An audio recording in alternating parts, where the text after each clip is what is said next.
Bom dia, galerinha. Então vamos lá, aula 3 sobre figuras de linguagem, agora para finalizar esse conteúdo, ok? Então olha só, a gente vai trabalhar agora com as figuras sintáticas ou de construção. Então, ao contrário do que a gente estava vendo nas outras figuras de linguagem, que elas são bem mais subjetivas, a gente vai trabalhar com uma estrutura mais próxima aí, ou seja, as figuras de linguagem bem próxima aí com termos gramaticais, ok? Então vamos lá, sem mais delongas aí, vamos começar pela silepse. Então, o que é essa silepse? Silepse, galerinha, é um termo aí de concordância. A silepse ela vai estar atrelada diretamente com a concordância, tá? Então, quando a gente estuda concordância, né, dentro de um termo gramatical correto, como deve acontecer, sei lá, as duas bonecas são belas, né? Então, olha só, o são está no plural, duas, concorda aí o número, né, com o verbo, né? O gênero também, as bonecas, as duas bonecas. Então, olha o termo de concordância aí. Esse é um termo de concordância gramaticalmente correto, certo? Quando a gente fala de silepse, ela não vai seguir aí uma estrutura 100% gramatical. Ela vai seguir uma concordância ideológica, beleza? Tanto que ela vai ser dividida aí entre silepse de gênero, tá? Silepse de número, silepse de pessoa. Eu vou explicar detalhadamente como cada uma delas funciona, mas a concordância, já deixando claro, não é essa concordância aí gramaticalmente correta, e sim uma concordância ideológica. Então, professor, se é uma concordância ideológica, vai ser erro usar a silepse? Não, não é erro. Não está errado a gente usar a silepse, tá? Até porque é uma figura de linguagem. Então, cabe aí o uso da silepse, mas a gente tem que ter cuidado quando é o erro de concordância grotesco, como eu pegar e falar assim, os duas bonecos, aí você percebe que existe um erro grotesco dentro da concordância, e quando é uma silepse, tá? Quando é uma silepse que permite. Quando a gente entrar nos exemplos aqui, vocês vão ver melhor que dá para utilizar, tá? Dá para utilizar essa concordância ideológica. A silepse, ela vai trabalhar aí com termos, por exemplo, estruturas gramaticais, os adjetivos, substantivos, com os verbos, com os pronomes de tratamento, tá bom? Então anotem esses termos aí que eu estou falando, porque basicamente serão eles, tá? Os principais fatores aí que vai trabalhar essa ambiguidade aí, tá bom? Então vamos lá.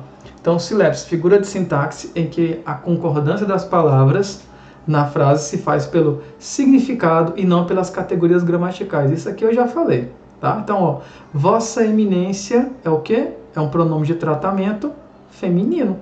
A vossa eminência. Mas se eu quiser colocar aqui um complemento, um predicativo, um adjetivo masculino, posso? Pode, porque o pronome de tratamento permite que eu faça isso, tá bom? Assim como substantivos e adjetivos também permitem que isso aconteça, assim como alguns verbos também permitem que isso aconteça, tá? Então, analise direitinho, quando o erro lá ele é grotesco, você vai perceber, e quando o termo permite ou não o uso. Então, vossa eminência vamos pegar aqui, é belo. Ah, mas, pessoal, aí é uma característica masculina, né? Aí é um adjetivo masculino. Posso fazer isso? Pode.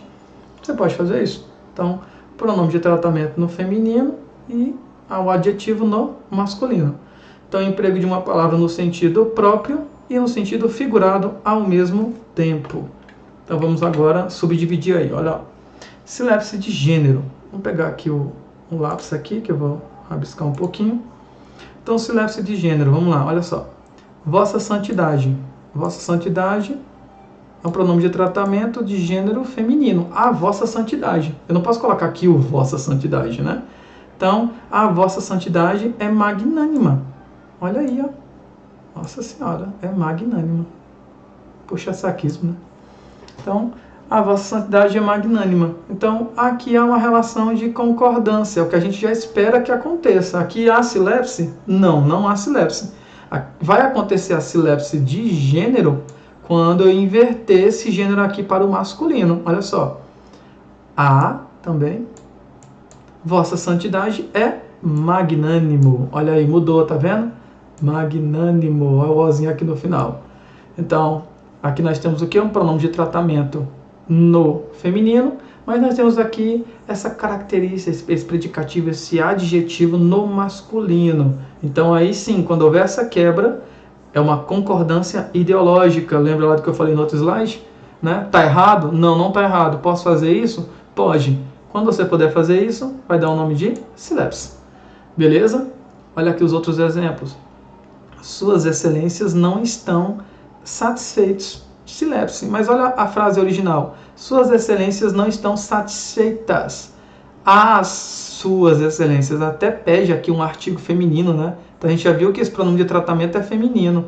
Então, se a frase estiver toda no feminino, aqui no gênero feminino, não vai ser sílapse. Vai ser apenas um termo que vai seguir aí a ordem gramatical da concordância, do estudo da concordância. Agora, se eu mudo aqui, o que é que vai acontecer? Sílapse. Beleza? Mudei do feminino para o masculino. Então, sílapse de gênero. Vamos aqui para um outro exemplo que não trabalha com pronomes de tratamento, tá bom? Olha só esse aqui, ó. A bonita Porto Velho.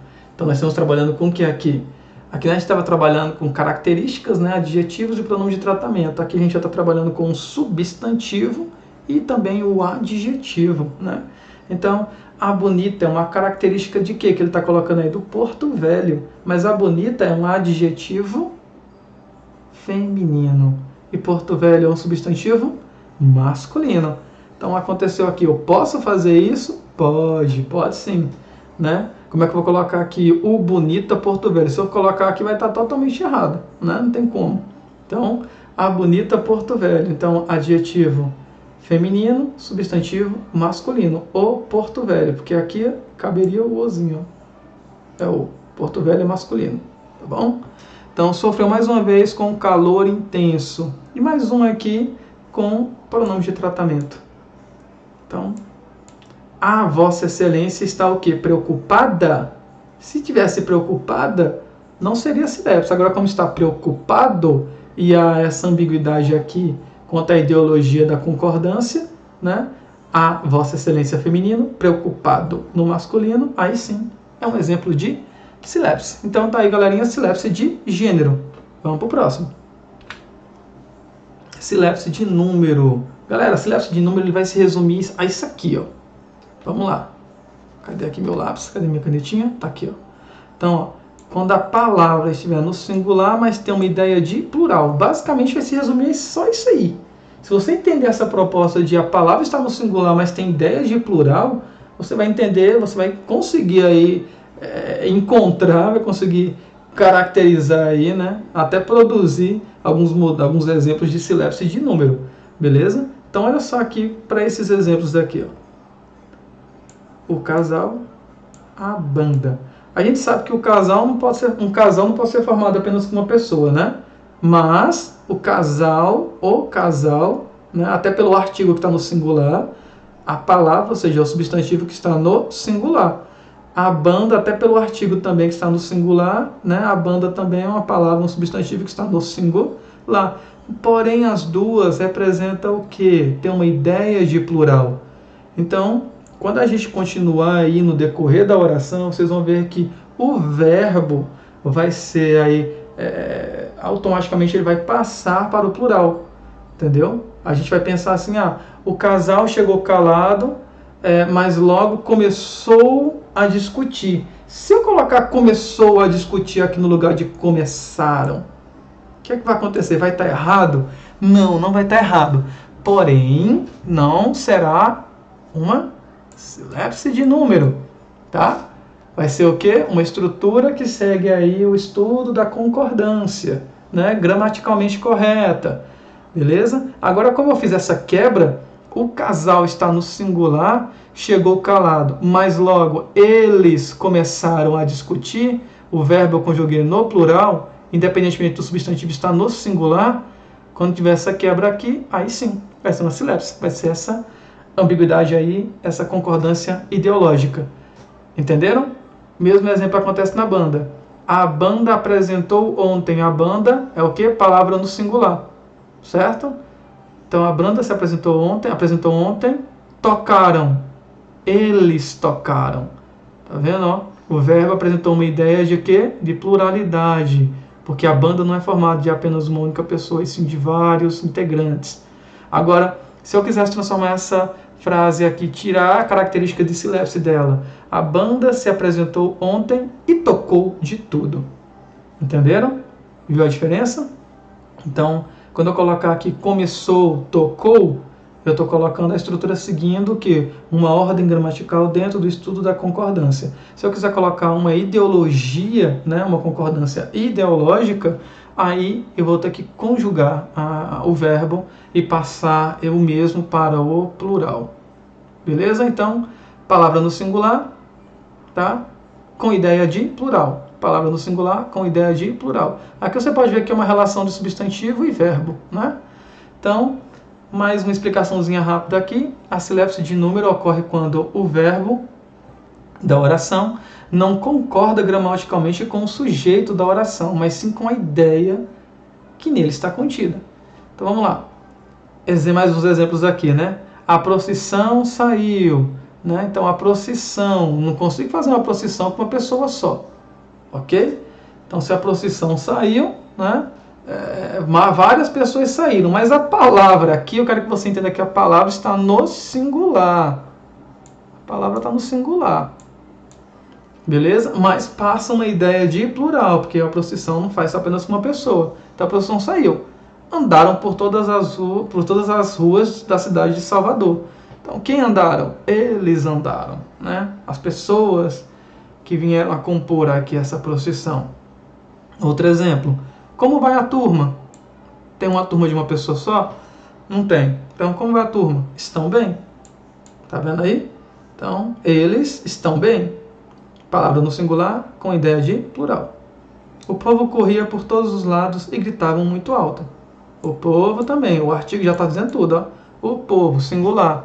Corria por todos os lados, mas o verbo está conjugado no plural. Né? Está dando pluralidade de ideia. Então, o povo corria por todos os lados, eles gritavam muito alto. Eles quem? As pessoas, esse povo aqui, né? Que vinham a compor esse povo.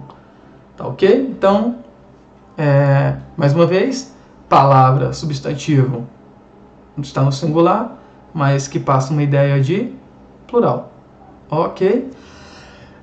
Então vamos agora para a nossa sílabus de pessoa. Galera, a sílabus de pessoa é muito fácil. A gente vai trabalhar aqui, ó, com a pessoa verbal. Olha só. Pessoa verbal. Vixe, Maria. Não dá pra ver aí, né? Pessoa verbal. Então, o que é essa pessoa verbal? Vamos lá. Primeira, segunda, terceira pessoa do singular. Primeira, segunda, terceira pessoa do plural. É muito fácil a gente conseguir identificar aqui uma sílabus de pessoa. Tem que haver uma discordância, tá? Como ele colocou aqui, ó. Tem que haver uma discordância entre essa pessoa verbal. Tem que haver. Por exemplo, olha só a discordância. Os brasileiros. Eita, linha reta, essa minha aqui. Ó. Os brasileiros. Os brasileiros quem? Eles, né? Eles. Se são eles. Eles. Consigo escrever aqui com essa canetinha.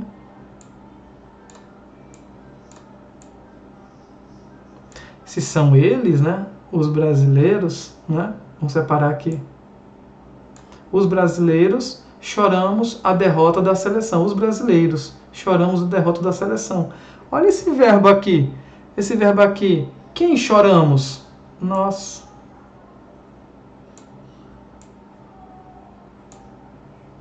Nós choramos.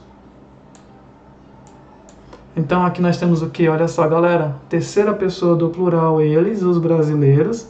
E primeira pessoa do plural, nós choramos.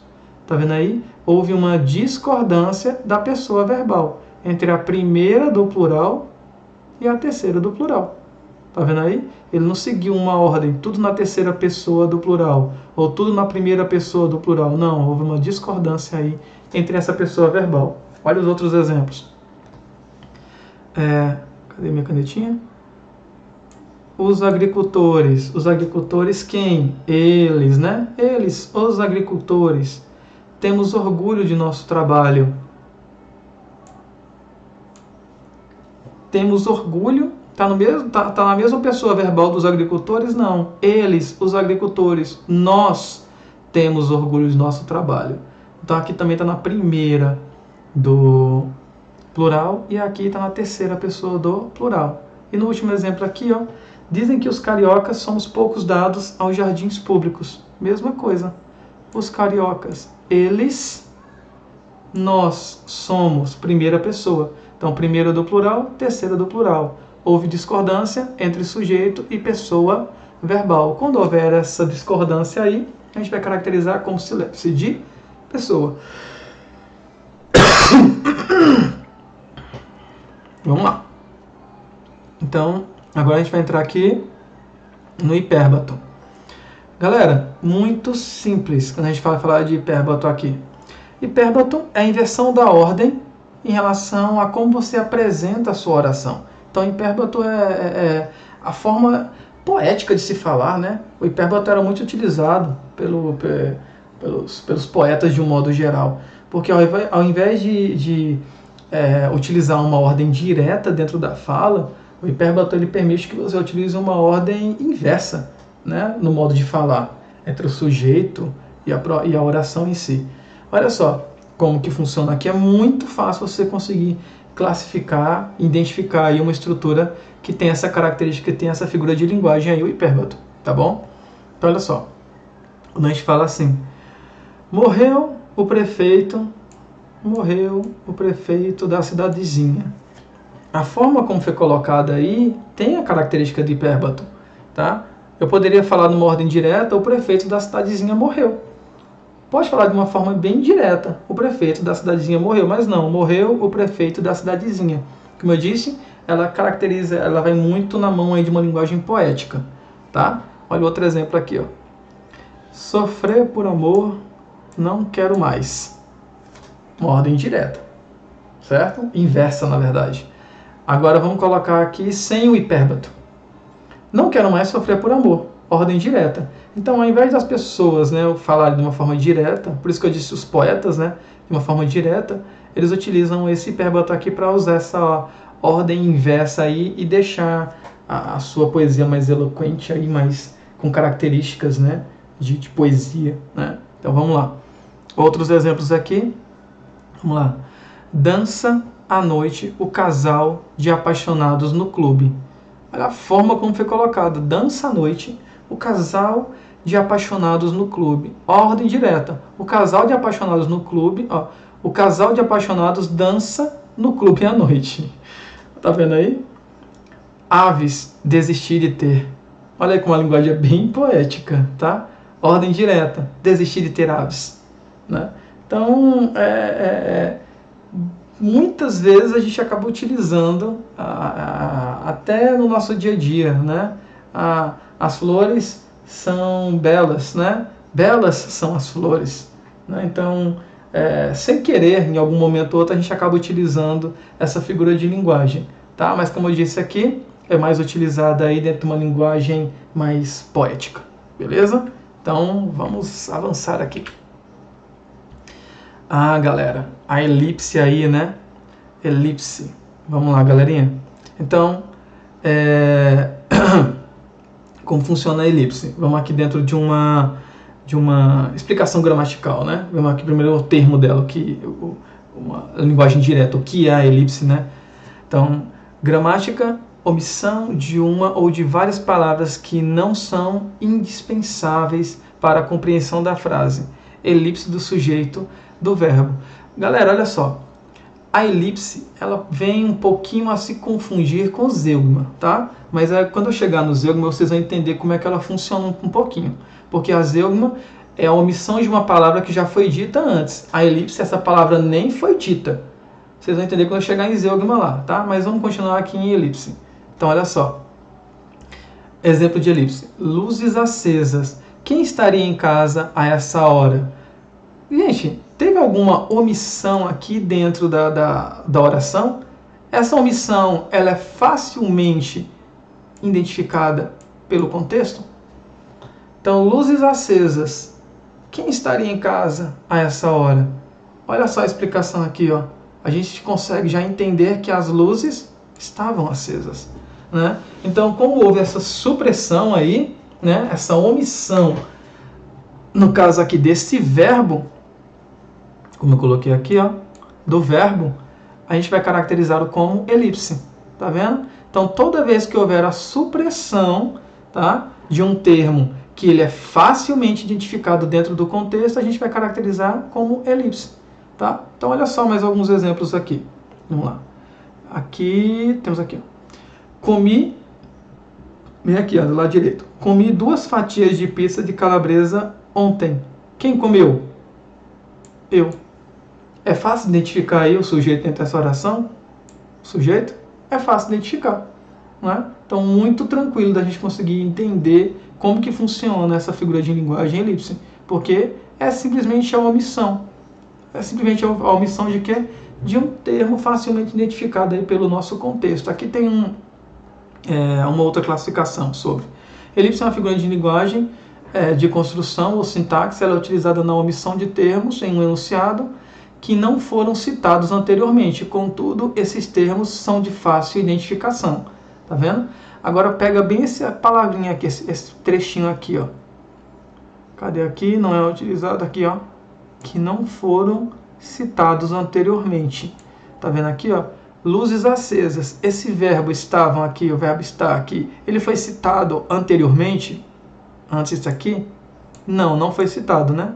Então, quando ele não é citado anteriormente, a gente vai caracterizar como elipse. Se a palavra já tiver sido citada e essa omissão acontecer dentro da oração, aí é que ela vai ser considerada como zeugma. Tá bom? Então é por isso que ela aparece. Porque o zeugma trabalha com omissão e a elipse também trabalha com omissão. Mas a elipse de um termo que não foi dito. E o zeugma de um termo já dito. Ok? Tranquilo? Então, dá para identificar aí a elipse, como é que ela funciona? Olha aqui, ó. Mais um exemplo aqui no caso de zeugma para que você entenda melhor como isso funciona. Ó. A igreja era grande e pobre. A igreja era grande e pobre. Os altares humildes. Olha aí, ó. A igreja era grande e pobre. Os altares humildes. Carlos Drummond de Andrade, né? Um trechinho. Os altares, eles eram humildes. Apareceu aqui o eram. Os altares eram. Vamos ter essa bolinha aqui, ó. Tá vendo? Os altares eram humildes. Não apareceu. Então tá vendo aqui que houve o quê? Uma supressão, uma omissão de um termo que já foi dito. Certo? Belezinha? Então aqui foi colocado esse verbo e logo em seguida caberia repetir esse verbo, mas eu não repeti. Como eu não repeti, um termo que já foi dito antes, ele vai ser caracterizado como zeugma. Quando o termo, no caso, existe aí uma omissão de um termo também, que é facilmente identificado, como eu coloquei aqui, ó, de um sujeito ou de um verbo, mas ele não foi dito anteriormente, aí você vai caracterizar como elipse. Belezinha? Continuando aqui então. Olha o zeugma aí, ó. Figura de linguagem que omite numa frase, numa ou mais frases ou orações, palavras já expressas anteriormente em frases e orações anteriores. Então, o zeugma é fácil da gente identificar em contradição aí a elipse, porque o zeugma já foi dito dentro da frase. A elipse não foi dita dentro da mesma oração. Então, a elipse é como se fosse inédita, né? A zeugma é para evitar a repetição, né? Então, é fácil da gente conseguir. Então, zeugma é um caso específico de elipse, né? Por omitir? Sim, por omitir. Então, ele é um caso específico de elipse. Ocorre quando o termo omitido já tiver sido expresso anteriormente. Exemplos. O mar é lago sereno. O céu, manto azulado. Houve alguma supressão aqui para ser caracterizado como zeugma? Ou é uma elipse? E aí, galera? Então, vamos lá. Omissão no segundo verso do verbo ser. Então, o mar é lago sereno. O céu é. Então, caberia aqui, ó. O céu é manto azulado. Tá vendo? Para evitar essa repetição de algo que já foi dito, do verbinho aqui, ó, ser, então eu vou caracterizar como zeugma. Se eu não tivesse, se não fosse algo já dito anteriormente, tá? Então seria caracterizado como elipse. Então essa é a diferença de um para o outro. Tá bom? Então, vamos pegar aqui mais exemplos. Precisarei de vários ajudantes, de um que pinte a parede e de outros que tomem conta das refeições, né? Então, houve zeugma no termo que ajudante e ajudantes. Então, precisarei de vários ajudantes, de um que pinte a parede e de outros ajudantes que tomem conta das refeições. Então, outros, vem aqui, ó, outros ajudantes, tá vendo? Precisou repetir um termo que já foi dito anteriormente? Não precisou. Então eu utilizei uma figura de linguagem que foi a zeugma. Ok? Você me corta um verso, eu escrevo outro. Eu escrevo outro o quê? Verso. Tá vendo? Então já caberia aqui. Então precisou repetir a palavra verso. Então é uma emissão, né, de um termo aí que dá pra gente compreendê-lo facilmente. Beleza? Mas no caso da zeugma, ele já foi dito anteriormente. No caso da elipse, é uma omissão de um termo que a gente consegue compreender facilmente, mas que ainda não foi dito. Essa é a diferença de um para o outro. Tranquilo? Belezinha? Então, a elipse ela vai muito na mão aí do estudo do sujeito, né? Quando o sujeito aí é indeterminado, então ele vai muito na mão do sujeito. Não é porque eu coloquei lá o eu, né? Então, pede o uso daquele sujeito? Pede. Pede o uso do verbo que eu coloquei lá também? Pede também. Entendeu? Ele foi dito anteriormente? Não. Então é elipse. Nesses casos aqui que eu estou passando para vocês, esses termos já foram ditos anteriormente? Sim, já foram ditos. Então é zeugma. Ok? Então, facinho demais. Continuando aqui. O assíndeto, né? Então nós temos aqui o assíndeto, aonde como é que ele vai funcionar? Como vai estudar essa figura de linguagem, professor? Assíndeto. Assíndeto, assíndeto, assíndeto. Fácil, galera.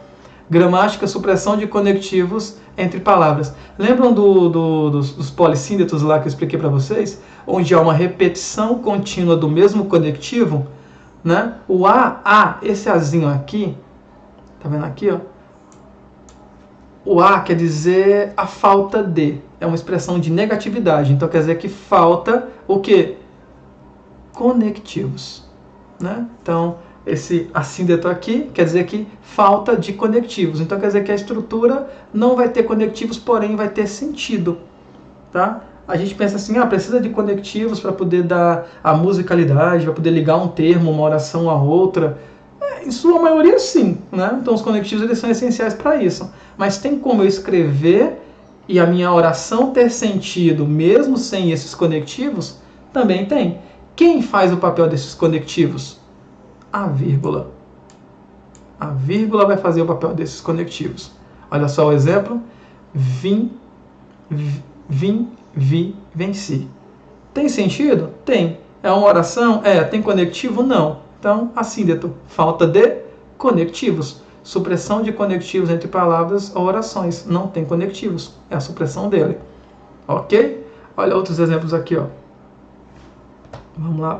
Cadê? Cadê meu lápis? Aqui. A tua raça de aventura quis ter a terra, o céu, o mar. Tá vendo aí? Não precisou também dos conectivos. Quem fez o papel de conectivo? As vírgulazinhas aqui, ó. A tua raça quer partir. Guerrear, sofrer, vencer, voltar. Mesma coisa, tá vendo? Quem faz o papel dos conectivos? A vírgula. Então, a falta de conectivos caracteriza como assíndeto. Belezinha? Fácil? Tranquilo? Então, percebeu que não tem conectivo ligando uma oração aí, um termo ao outro? A figura de linguagem é assíndeto. Esse aqui é fácil demais, a aliteração. Então, olha só, aliteração. Repetição das mesmas sonoridades numa série de sílabas ou palavras. Galera, a aliteração ela vai trabalhar aí diretamente com as consoantes, tá? Então você vai ver dentro da literação a repetição contínua das consoantes, belezinha? No caso aqui do primeiro exemplo, o rato roeu a roupa do rei de Roma, né? Qual é a consoante que se repete, né, em todos os termos aqui? O Rzinho. Professor, há casos em que a literação ela pode acontecer em mais de uma consoante? Tem casos sim. Por exemplo, aqui, ó, o pato, peite, pateta, pintou. O caneco não. Mas tá vendo aí, ó, Vinícius de Moraes, o pato. Então aqui a literação se dá pela repetição das letras P e T, né? Então, no primeiro exemplo, no caso do rato, do R, e aqui do P e do T. Então a literação ela vai trabalhar diretamente com as consoantes, belezinha? Então com as consoantes, perceba a repetição das consoantes. Se houver repetição dessas consoantes, a gente vai caracterizar como aliteração. Mesma coisa aqui, ó, chove, chuva, chove sem parar, chove, chuva, Jorge Benjó. Então no caso aqui, ó, o que é que está se repetindo? Essa aqui sai a música, né? Então, o C e o H, o Vzinho também. Tá vendo? Agora, sem parar, não. Então, quando houver a repetição aí de consoantes, a gente vai caracterizar como aliteração. Belezinha? Tranquilo? Fácil. Agora, a sonância, galera, se lá no exemplo, na figura de linguagem anterior, na aliteração, a gente estava trabalhando com as consoantes, a assonância ela vai ser a repetição de quê? Das vogais, né? Então vai ser o som vocálico, beleza? Então o som vocálico ele vai entrar muito também na musicalidade do texto. Vamos lá para o nosso conceito. Então, tipo de rima imperfeita, no qual só há coincidência das vogais lágrimas, pálida, boca e boa. Então, olha só. Lágrima, pálida, boca, boa. Então, é uma rima imperfeita, como ele colocou aqui, ó. É uma rima imperfeita. Dá um som, dá uma musicalidade, tá? Dentro do som aí, realmente, das vogais, elas servem para isso, tá? Mas não é igual aquelas rimas onde são intercaladas, né? Entrelaçadas, onde terminam com a mesma vogal, dando aquela musicalidade. Não, é uma rima imperfeita, tá bom? Mas ela vai trabalhar justamente com a repetição das mesmas vogais. Enquanto a aliteração era a repetição das mesmas consoantes, aqui é a repetição das vogais. Então vamos lá aqui, ó. Repetição aqui, ó, de sons vocálicos. Vamos lá. Brilham com brilhos sinistros. I. Tá vendo aí? Então essa repetição aqui dá essa musicalidade. É uma rima perfeita? Não, é uma rima imperfeita, tá? Mas com essa repetição aqui, a gente consegue identificar claramente o uso da assonância, a característica dessa figura de linguagem. Sou um mulato nato, no sentido lato, mulato democrático do litoral. Então, a assonância aqui, a assonância aí, já está até grifado, né? O Azinho repetidamente aparece, né, dentro de toda a oração aí, dentro de todos os termos. Caetano Veloso. Então, galerinha, a assonância é muito fácil. A literação, a gente vai trabalhar com o quê? Consoantes, repetição de consoantes. Assonância, a repetição de vogais. Beleza? Agora, galera, anacoluto. Eu enchi de exemplos aí, que é para que você venha a tentar entender. Primeiramente, anacoluto, ele é um pouquinho complicado da gente entender ele, porque a gente está falando de estruturas de construção, né? Figura de linguagem de construção. Eu disse para você lá no início da nossa aula que são aquelas que se aproximam mais dos termos gramaticais. Vocês viram isso, né? Consoante, vogal, concordância. Então são termos gramaticais, certo? O anacoluto, muitos gramáticos não são a favor do uso do anacoluto. Por quê? Porque ele está mais próximo aí a uma linguagem coloquial. A linguagem, ou seja, a forma como se fala, né? A pessoa está falando e tentar escrever essa fala. Então, a gramática, ela tenta, como é que eu falo, padronizar. A gramática ela tenta de um modo direto padronizar a língua, ou seja, a gramática tenta padronizar a forma como as pessoas devem falar, né? Seria um português correto, um português unificado, único, né, para todo o Brasil. Mas a gente sabe que isso não acontece. Então, o anacoluta é uma linguagem popular, tá? Uma linguagem coloquial, ok? E como é uma linguagem coloquial, há aquelas quebras. Há uma quebra de ideologia, uma quebra de pensamento dentro da criação da oração. Muitas vezes você está falando alguma coisa e aí tem aquela pausa, aquela quebra, e aí já entra numa outra ideia. É como se os dois termos que compõem a mesma oração, eles não fizessem, como é que eu posso falar, fossem termos independentes, fossem termos que não explicassem o termo anterior. Entendeu? Não é como, por exemplo, você falar assim, é um predicativo, tudo aquilo que se fala, né? Não é. Ou seja, um termo, uma oração que depende da outra para fazer sentido também não. Né? É justamente a quebra. Olha só que eu coloquei aqui para vocês. Ó. Consiste numa irregularidade gramatical, na estrutura de uma frase. Por ser uma irregularidade gramatical, é por isso que eu falei para vocês, os gramáticos eles não aderem muito a essa figura de linguagem, porém ela existe, tá?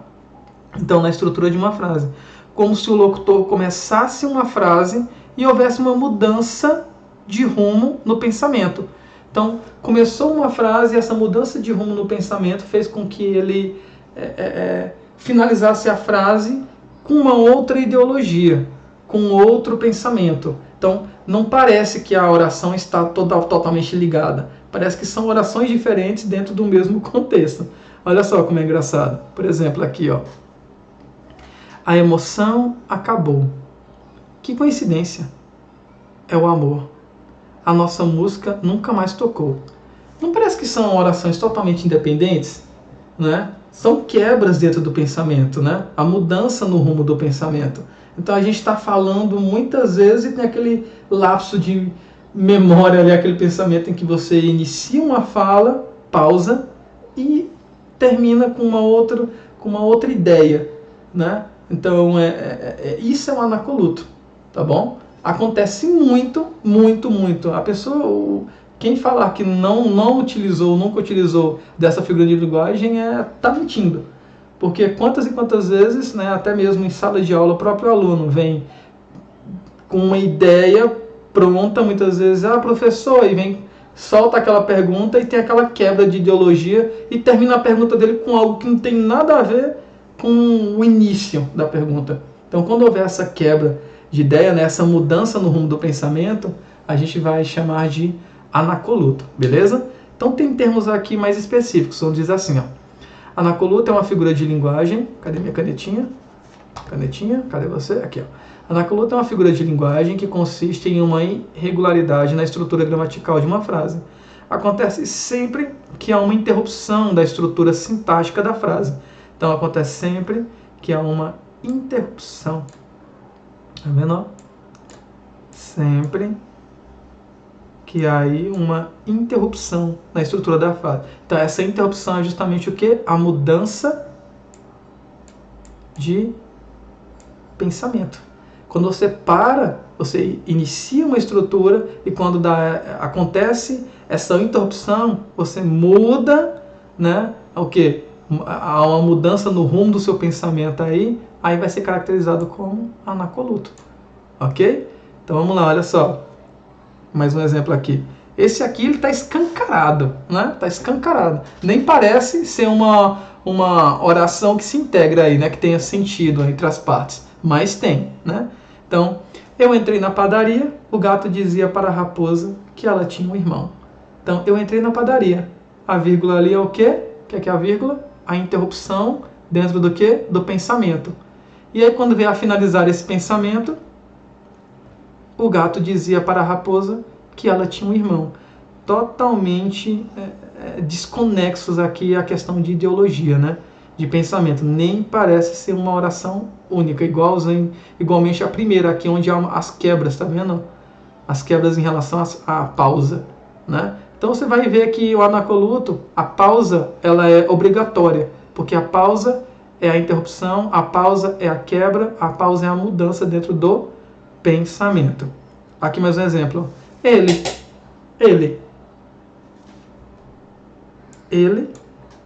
nada podia assustá-lo. Tá vendo aqui que é uma pausa? Ah, mas faz parte, professor, isso aqui. Sim, você tem que perceber que acontece uma interrupção e a mudança de pensamento. Belezinha? Então, anacoluto ocorre com frequência na linguagem falada. Tá vendo? Isso acontece muito na língua falada. Se a língua falada, a linguagem falada, né, é a linguagem coloquial, a linguagem do nosso dia a dia. É por isso que os gramáticos eles não aceitam tanto o uso do anacoluto como muitas vezes um estudo sintático, né, um estudo gramatical, né? Como a gente está estudando aqui figuras de linguagem de construção, que está dentro da sintaxe, né? Vamos aqui para essa mudança, né? Para essa mudança de pensamento. Olha a chargezinha aqui, ó. Opa. A chargezinha aqui, ela tem tudo a ver com o que a gente está falando agora. Olha só. A culpa de ser vítima. Diretoria. Você vai ver. Farei te expulsarem da escola. Olha o pensamento do garoto aqui. Você vai ver. Farei te expulsarem da escola. Né?